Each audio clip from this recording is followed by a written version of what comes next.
Hey, what's going on, everyone? It is B. Avery here for another episode of Just My Opinion. Thank you so much for tuning in. We really do appreciate it. And we are talking Power Book 2 Ghost Season 2, Episode 9, titled Fair Fight. And as you can see, if you look to my right, I think your left, if I'm getting that right, I got my main man Larry over here, aka Killmonger, is in the building. Never did a power recap reaction with this guy before. This was just so random, impromptu. I was ready to go. I saw that. I've only seen the episode once. I believe he's only seen it once. And I was at my computer. I just look over at my chat and I see Larry's in our little group chat over here. He's like, B, look at this article. I'm like, this is crazy. We may have to talk about this later on today. And I'm like, I'm going to record my power recap. He was like, I just saw it too. Let me hop on. I was like, cool. And I sent him the link. And so we was like, let's just do it. And so Larry, what's good, my brother? How you doing?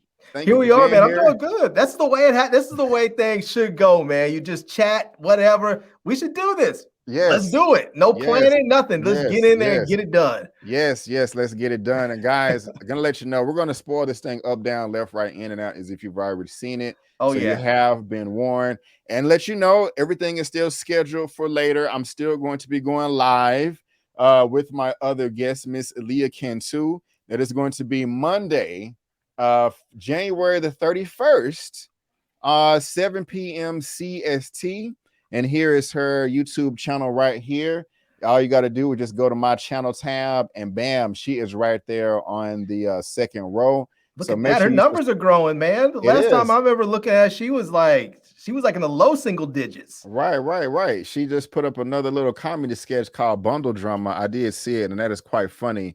And she is on my channel tab as well as Larry. Here is his channel as well. So make sure you subscribe to this brother right here while he is on his way to 60,000 subscribers.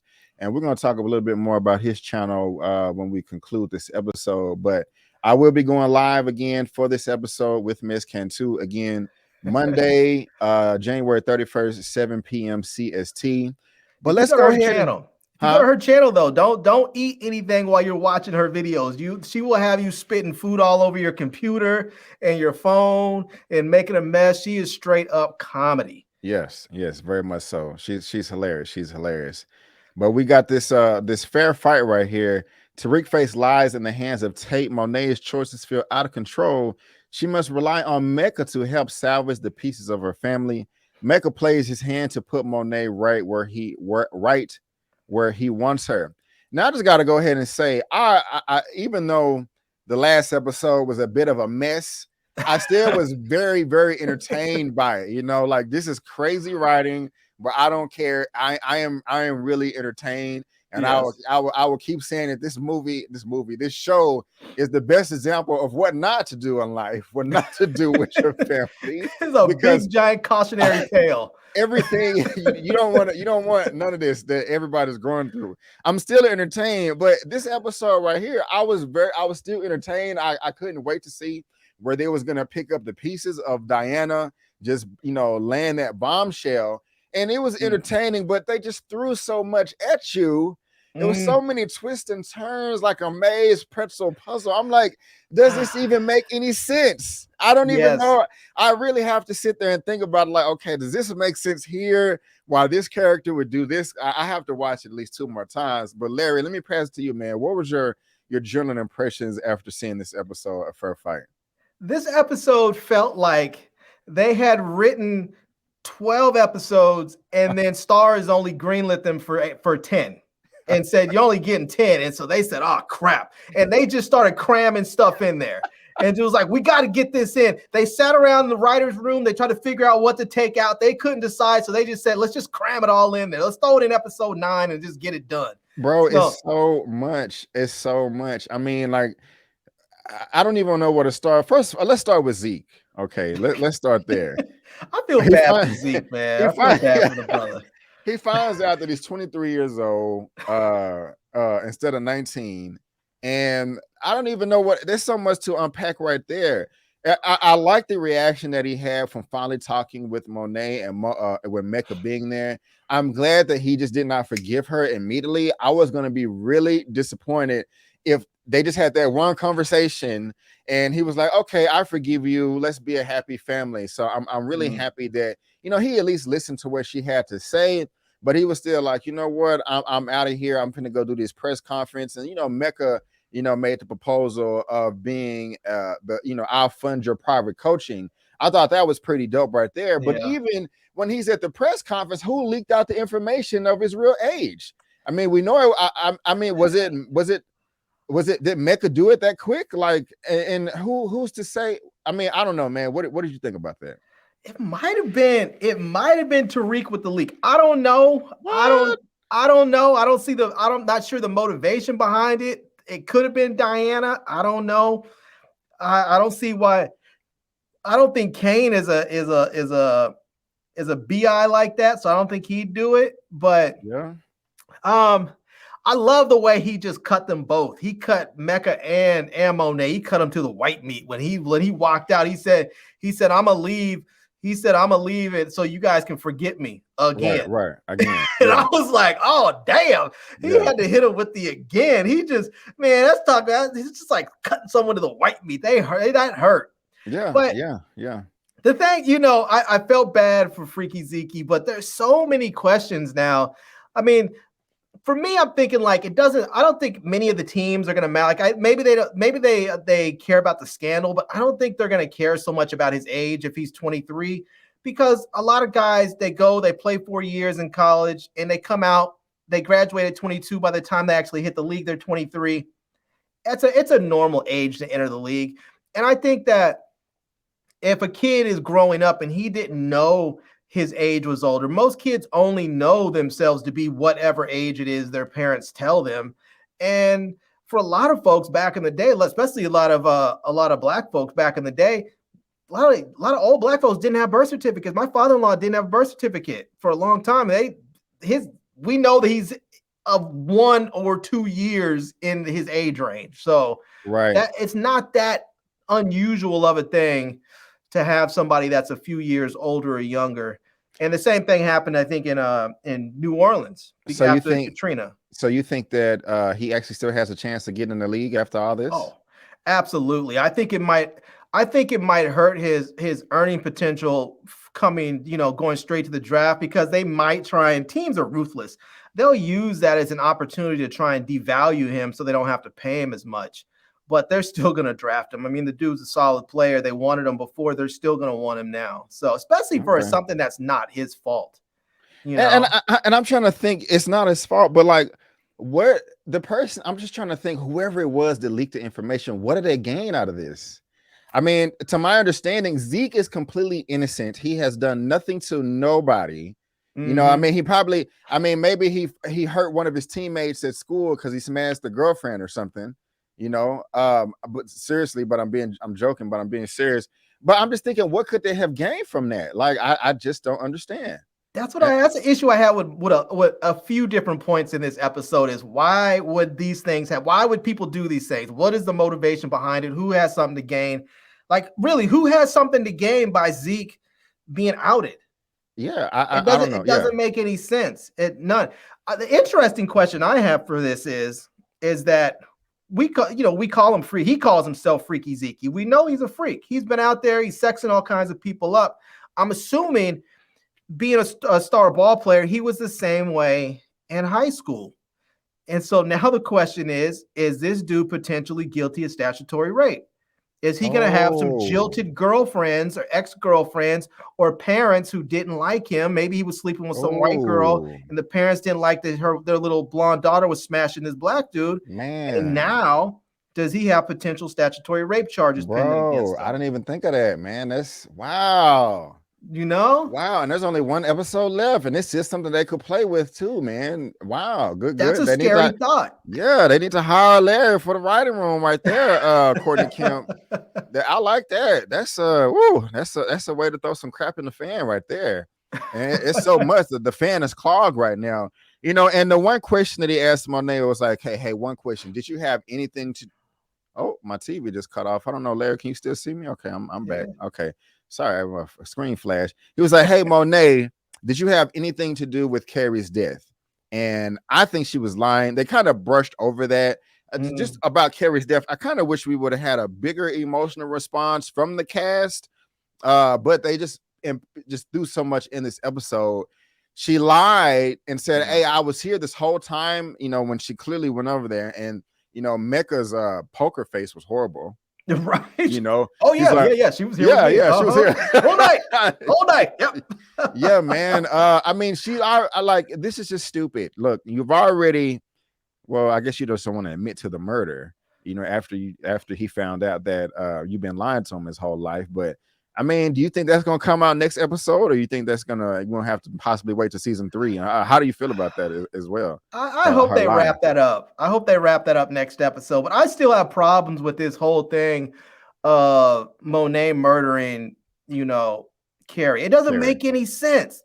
Logistically, physically, it does not make any sense. I do not see how somehow Monet is going, unless Monet came over there, had a bottle of ether in her, in her bag, wet the rag, snuck up behind her, knocked her out, and then somehow grabbed She-Hulk strength so that she can pick this woman up, put a noose around her neck, and then hang her, all without making it look like there were any signs of struggle. Right. I mean, because any signs of struggle, even the most, I could just detect that by watching CSI and say, this is murder. She didn't beat herself up and then hang herself. That's murder. I guess it would have made more sense if she forced her to take pills.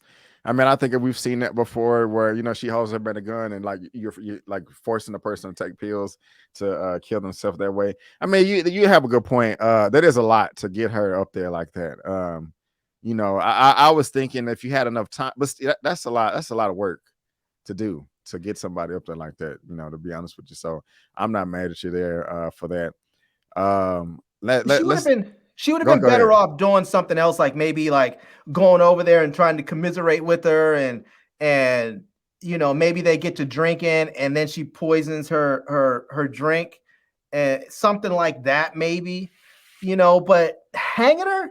Yeah. I mean, it takes a lot of physical. Like I was talking about this with Lamont last week. It takes a lot of physical strength to pick up dead weight. Like another human being, anybody who has ever had to pick up a friend who was passed out drunk or passed out from some sort of illness, and how physically challenging it can be when you have to pick up just completely dead weight. And we're supposed to believe Monet at 40-something, 50-something years old was able to lift up Carrie Megram and put her up, 6-7 feet up in the air. Yeah. With a noose. I got you. And guys, this is a recording. This is not live, but let us know in the chat or the comment section what you think of that. I'm pretty sure you may agree with us, but we're curious if you don't. What was interesting to me, Larry, is at the very beginning, I like the dream sequence that Tariq was having. But we also got all these characters that came back, not just Jabari and Carrie, but people from season 1, 50 Cent, Raina, not Tasha, what is her name? Lala. Her back. And also, I correct me if I'm wrong, I thought I heard a rumor that Raina's character was written out of the show because she didn't like the plot or the way things were depicted and just didn't want to be a part of it. Is that it? Have you heard anything like that? I have not heard that, but it wouldn't surprise me. It wouldn't be the first time I think that an actor had decided that the show was going in a direction they weren't comfortable with. Okay. And because sometimes people get into they're happy to get a role, they're excited, and then they get it, and then they're like, this is not really what I want. This is not what I want to be a part of. And this is a while. I believe Megan Good ran into that issue a while back with some movies that they wanted to cast her in. She didn't want to take part of some stuff because they were asking for nudity or simulated sex and stuff like that. She didn't want to be a part of that. There are some other actors. I can't remember the woman's name, but there's some other actors out there that they've had issues with either because of the way women were depicted or because of their Christian faith. They didn't want to play in certain roles anymore. So it wouldn't surprise me. The reason why I brought that up is I was thinking it when she popped up. I'm like, wow, if it's true that you wanted to be written out, and now why are you back in? You know, so Yeah. I just didn't know the truth of that, and it could just be a rumor that we can ignore. She might have some contractual obligations. Sometimes they obligate people to do a certain amount of episodes, or they may obligate them to come back for certain things, That's true. And so she might have said, "Well, I don't really want to do it, but I also don't want to get sued." True. Something else that surprised me, man, is the amount of attention we got from Effie in this episode. You know, she's getting a little bit more screen time, showing her softer side. I mean, she showed her rough side, Right. but she's showing her softer side towards Tariq. You know, can I ask you a question right quick though? Go ahead. Before you move on to the dream sequence, I don't remember seeing Ghost in there. We did not see Ghost. I mean, this is the thing. They keep showing all these people that supposedly gave him blood on his hands, but we didn't see the main person. You know, and people are saying that Ghost is not dead, that he may be back. I didn't think so. I think that may be possible too, because we never got a body or a funeral, did we? We had a funeral. Did we have a body though? Did we have a? I don't recall a body, but I definitely recall the funeral. And we know there's a grave site because in this, they had that recording of Tariq confessing his whole life, drunk or high, or whatever it was, when Braden's little jump off chick gave him those drugs. That's right. So that's right. we know there's a grave site. You think? You think he's still alive? I think it's a possibility because they showed. I mean, they left it definitely open because they gave this dream sequence with all these people that are dead, supposedly as a direct result of Tariq, except for the one person where Tariq directly, his first one. I mean, he pulled the trigger on Jabari. Some could debate whether or not he killed him or not because he was dead. He was going to die anyways. Whether or not Tariq shot him, he was going to sit there and bleed out. But he killed his dad. That's the main one. And then they showed his dad calling on the phone too. And without a body. So that was kind of interesting right there. The only thing I could think about that is that he feels guilty about all those other people that are dead as a consequence of him. Mm-hmm. And he doesn't feel that for his dad. Maybe he feels his dad deserved it. And that's why he doesn't have any sort of regret, or his dad's not visiting him in these dream sequences because he doesn't have any remorse for his dad. Whereas he may feel something for the other people. True. Because he could feel sorry for everybody, but 50 Kanan, he did deserve it. He was despicable. Everybody else was kind of just in the way. So he was, he was a bit of a mentor for him too, for Tariq. So Tariq may feel some sort of way about it. So and since we're talking about, you said shot Jabari, and Jabari was in there. Who do you think this lady is that's calling, talking about she was a witness? What do you think that's about? Think that's got some valid, got some. That's a good question. I mean, it happened in the middle of the park, so I mean, anybody could have been there. Right. I mean, that was always on my mind. And when you have a high-profile case like that, where it's if it had just been a regular old killings, just some random people got into it, and it never really made the news, she may have never come forward and never had thought about it again. But the fact that this was a high-profile case and it happened to an Ivy League professor, and it's all in the media. She's going to be like, I saw this, I should probably say something. And so it could just be a random passerby, which is far more problematic for Tariq, because right now everybody that's involved in this case is like all twisted up. It's all incestual. And, we saw another example of that with Tate on the stand talking about what his brother mentioned. And I was just about to bring that up. Yeah. Last week we had Carrie up there, hadn't slept with the whole damn everyone. I mean, so this whole thing has been so mixed up and incestual that if you have a complete outsider, somebody that has no connection to anyone else and just happened to be a witness, that's far more problematic for Tariq. Yeah, it is, man. How do you think that's going to play out? Because he also gave the photos to Tate, and Tate did give it to his boss. I forgot his name, about Sweeney.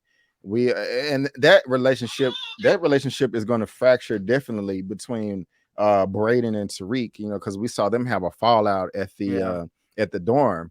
And I think that Braden was about to be honest with him about what happened about the wire thing, because Tariq doesn't know about that. But before we can even talk about that, we still got to go. Like, Tate, I want to like him sometime, but he did his brother wrong just by kind of blindsiding him that way. You know what I'm saying? That's just, at least kind of let him know what's going on, and he didn't. And now we have this witness thing. First of all, Jenny, like, do you think the case will be thrown out because this is being pulled in, and Davis and Tater kind of teaming up? How do you kind of feel about that whole little debacle right there? No, I don't think the case is getting tossed. It's a possibility because their prosecution's withholding evidence. It's a possibility because you're talking about a high profile case. You're talking about people with real money and real lawyers. If this were everyday Joe, that case would no possibility they're getting that case thrown out when you're talking about the prosecution of a murdered cop. But the fact that this is a high profile case and the prosecution seems to, I don't know if they're doing any jank. Well, they are doing. Everybody's doing jankiness in here, but it's a possibility. But I think more likely than not, they're probably just going to end up finding him not guilty.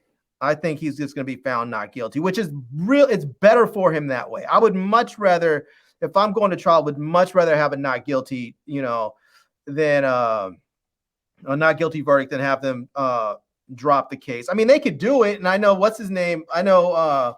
Meth McClain would be happy with that because for him, if the state decides to bring the charges again, then he's just going to get more money. But who wants that? Like if I'm Tariq, I don't want that hanging over my head, waiting for the prosecution to decide if they're ever going to prosecute again. And because murder has no statute of limitations, they can bring that case again at any time unless the judge dismisses it with prejudice. So, I don't know, man. I think they're gonna want some final. I think they're gonna want to resolve that with some finality. So I expect that they're gonna probably give him I think they're gonna give him a not guilty. Okay, we'll see. We'll see. Definitely let us know what you think in the comment section too. I remember in the first original Power show, towards the end of the season, somebody that kind of came out of nowhere, a supporting character with great acting, and that was Paz. I can't remember her name. People used to make fun of me. When she was going, crazy, she acted her ass off. I also got to give that torch to the guy that plays Lorenzo in this episode. I really did like his performance. Berto Colon or Colon is the guy right here. He did a great job. I mean, he was frustrated as hell, rightfully so. I mean, I gotta say, he was like, the re-up is gone. He's talking to Kane. Hey, where's the re-up? You know what I'm saying? Hey, it's going, Poppy. Come home, Kane. Oh, I can't do that right now. You just found out that you just found out all this crap, bro. All this shit from the previous episode. Yeah. And then the re-up is gone. Your son won't come home. Like, he's pissed. He flipped that room inside out, upside down, man. And he had every right. And he threw that thing like, that's the only time that was a good example of you turn up the house, but I'm not mad at your brother for doing that, man. Right. And it was like, you betrayed your family for revenge. You fucked up my business for revenge. I was like, this dude is finna punch everybody. Everybody's messing up, bro. Like, I love that, man. That was, and Diana, it was I was pretty dope. So he came through for me. How'd you feel about that whole interaction? Yeah, I mean, first, this is the thing that gets me right with Tahana. It just makes me laugh, and I'm just like, bruh, you were locked all the way up, like all the way up. You didn't even think you were getting out anytime. True. And somehow, this beautiful, intelligent daughter, well, semi-intelligent, book-wise, she's smart. Otherwise, she's dumb. But this beautiful, book-intelligent daughter that you have figured out a way to get you out of jail. And your first thought is, let's get back in the game. Let's get back into the business that got me locked up and separated from my family immediately. In fact, let's have a coming home party and invite all the neighborhood drug dealers over and have a big shebang. And right. I mean, come on, bro. I'm going to tell my family, let's pack it up. We're moving to Galveston. We're going to go get a little chateau by the beach. We're going to hang out. We're just going to straight kick it and not worry about anything. But I mean, I totally understand why he's upset. The dude's trying to run a business. He's got his kids and his wife, everybody straight running amok. He's just like, look, it's a simple thing. Find a supplier, buy the drugs, sell the drugs, That's it. And they want to go and run off and just run a straight muck. They are acting some damn fools. And he's like, it doesn't need to be this complicated.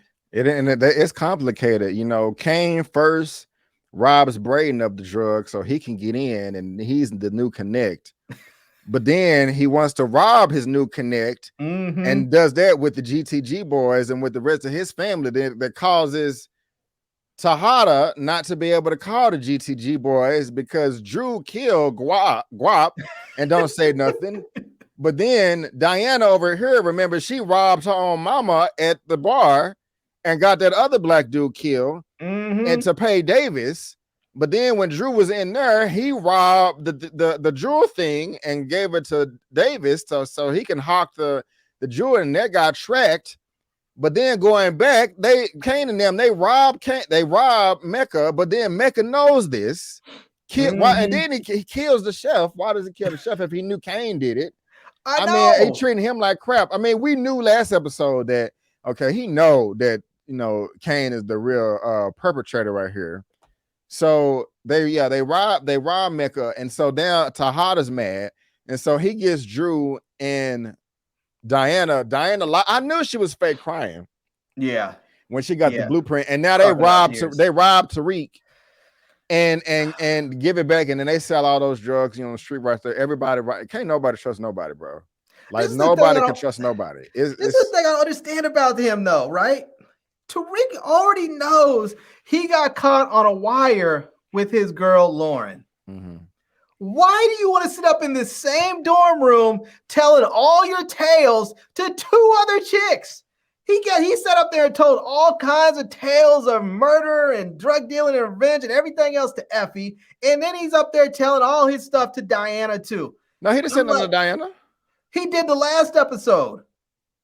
But he knew last episode that Lauren had done that, and now he's up there and he's gonna sit there and leave his phone.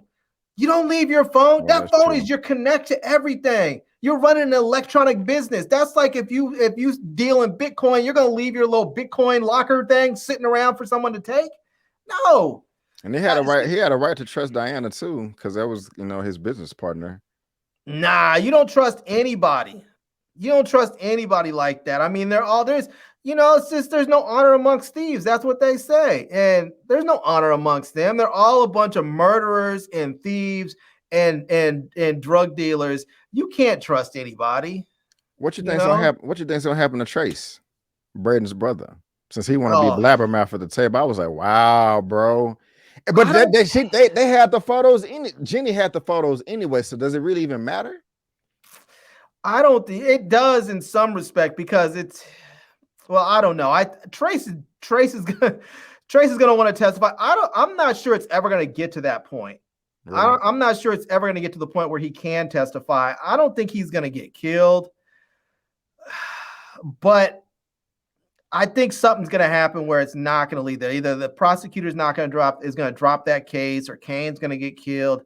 He could get killed. It would make sense to kill him. I mean, the dude is like. It's not, I mean, I don't even know what you call it. You can't even call that snitching. I feel like snitching is like what Braden would do. This dude is like a willful and happy collaborator. He's like, please, prosecution, state, come on, come over here. Look at me. That's what he's like, you know, snitching's like, you're trying not to go to jail. You're not trying to you know, send one of your boys to jail. So maybe you snitch. He's not snitching. You think Braden's gonna snitch? I think I thought it was I was like, is he really gonna kill Lauren? Man, that's crazy. The whole setup right there. Now that's another part, right? I don't know if Braden's gonna snitch or not. I think the only reason why I want to say no is that because they're building it up and building it up and building it up. Like if he does snitch, we're gonna be like, oh, okay, we saw this coming. But I think they're gonna take it in a different direction. Go ahead. I was gonna say, well, did Effie follow them or was she in on it? Well, see, that's the problem that I have with this. He clearly looks surprised. He looks surprised, but this is the thing. You are driving Effie. You're driving Lauren out into the middle of BFE, and you're just out there. You have a gun out. You're telling her to get out of the car. and some other car pulls up, and you're just gonna look like, oh, who is this pulling up? Hell no! You're in the middle of nowhere with a bag full of money, a girl who's being hunted and a gun on her, and you're just gonna look at the car pulling up like, what's going on? Who could have followed us? Gotcha. I would have been like, if I didn't know who it was, I would have assumed that they were there for bad intentions. Unless I was able to see the sirens on the top of the car, know that it was a cop, I would have been like, they're bad, they're there for bad intentions, and I would have told her, get back in the car, or I would have just started busting on that car. I would have started shooting at it. So for them just to wait until Effie gets out, I don't know. A good point, but at the same time, Braden ain't about that life, though.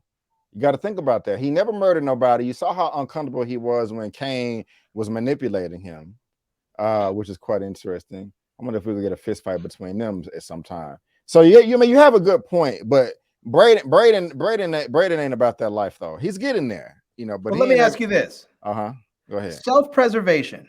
If you're Braden and Kane has already told you need to kill this girl, otherwise you know what I'm going to have to do to you, and you're in the middle of nowhere about to kill this one, and some random car pulls up, and you've already been threatened, would you not be on edge, like thinking, like, because I'm thinking to myself, if I'm in that position, I'm thinking this is the perfect time for Kane to come kill both of us and get rid of two birds with one stone and be done with us.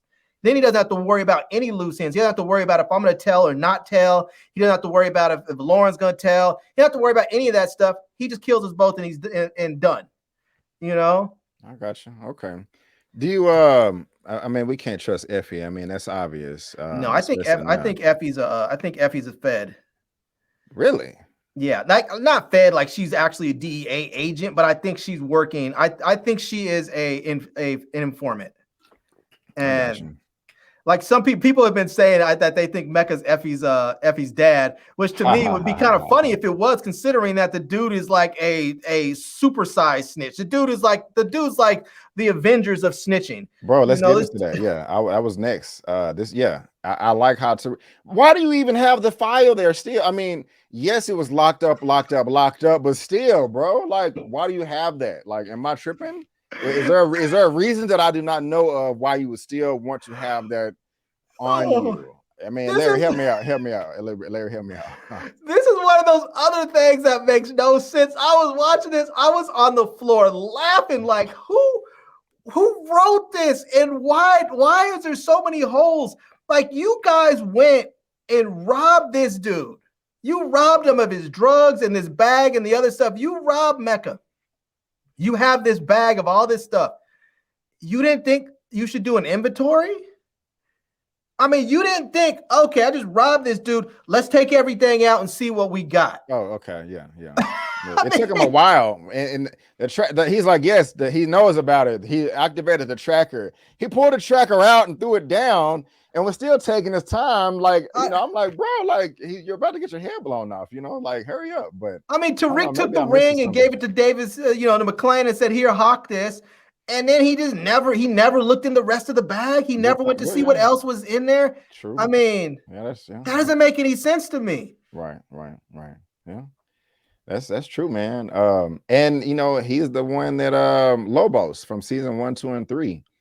He's the one that ratted him out. Tommy and Ghost's old boss. Mm-hmm. So that's crazy. I kind of like how they circle back around right there. Right. But then we got Monet. She figures out that Monet figures out Monet. Monet figures out that Dante and Mecca is the same person. Right. Kane figures that out too.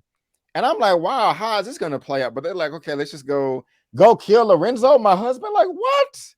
Yeah. How do we even know that was Lorenzo that came? Like, do we know that was Lorenzo? Like, hey, go shoot my wife. Like, I don't know, Larry. Help me out. Will Lorenzo send some people to go kill his wife, and then she wants to turn around and kill him? No, I don't think that was Lorenzo. I think those were the GTG dudes that were going after her. But I mean, because why would Lorenzo want to kill the Connect? Why would he want to kill his own Connect? The Connect got robbed. So okay, it's not like you got robbed. The Connect got robbed. So he's basically like, I can't give you your re-up because I don't have it. So what are you gonna do? You're gonna go try and kill your connect now because he got robbed? Yeah, That doesn't I make don't. any sense to me. It's just sort of like you're gonna have to wait until he gets re-upped so you can get re-upped.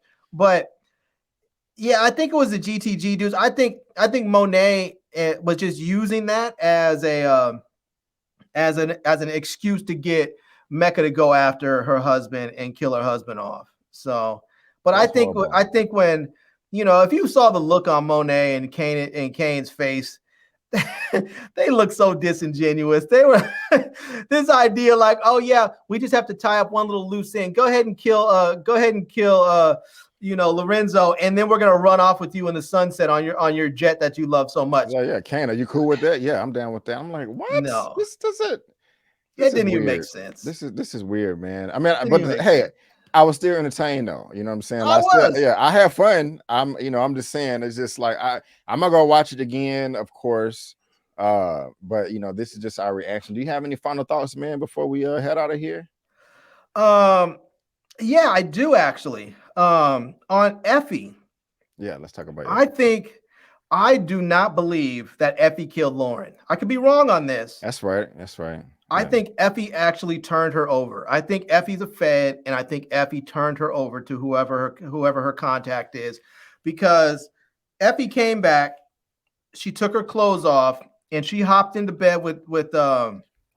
She hopped into bed with Tariq. Looking good too. Looking very good. There was no blood anywhere. None. Well, come on, man. You know she would have took care of that. She's not stupid enough. She was wearing the same clothes. Oh yeah. Well, you're right. And there was no blood on her. There was no blood on her clothes. But still, she's still smart enough not to drive all the way back with blood on her, to go into a dorm, with blood. I mean, she's smart enough not to do that. So she stopped somewhere, washed her clothes, dried them, picked the blood and the brains out of her hair, and blow dried her hair, and then went and got in bed with Tariq. I don't know. It doesn't make sense to me. That's why. Here's one other point I had with Effie that just annoyed the bejesus out of me. This bothers me because I for a while I liked Effie. I think Effie's all right, but this annoyed the bejesus out of me when her and Braden were having that conversation when they were walking in the park, and Braden was like, why can't you sell drugs and also have room for a moral conundrum? And she tried to get all uppity and self-righteous with them. This is the game. Talking about you went to the game. You chose the game. Where I'm from, the game comes right up to your doorstep. I was thinking to myself, Trick, did you forget that you were on scholarship to choke? You went to one of the most prestigious Ivy League prep schools in New York City on scholarship. And now you are on scholarship at an Ivy League university. You don't have to sell drugs. You don't have to sell anything. All you have to do is take your ass to the library and study. That's it. And she's up there trying to give Braden all this self-righteousness. You chose the game. You chose the game too. You don't need to be in the game. I mean, when you were selling drugs up at Choke, you were on scholarship. You didn't need the money. Everything, your housing, your food, all that stuff was all paid for. Same now. Interesting. Okay. Good points, sir. Good points. Crazy episode. They threw a lot at us. I haven't watched I have watched the trailer for next week, and I haven't. Do you have it? I don't have it. I don't know if I'll do a reaction to it, but make sure, guys, that you come back again Monday, 7 p.m. CST on my channel, where I'm going to be going live with Miss Cantu. We're going to break this thing down even more. Also here's our recaps right here that we do each week. Also, today, 6:30 p.m. CST, I got my movie news roundup show. Going to be talking about this Mortal Kombat sequel and The Rock, his video game movie that he's going to be coming out with. Also, just some other stuff. I do this every week as well. Larry, is there anything on your channel, sir, that you would like to promote to the good people out there?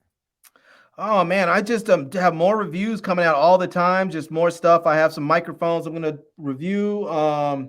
I have actually some hover shoes that I'm going to review very soon. I need to get that done. It's been snowing, so I haven't really had the opportunity to use them because I'm not really trying to get out there on some hover shoes on ice and slip and break my neck. So Already.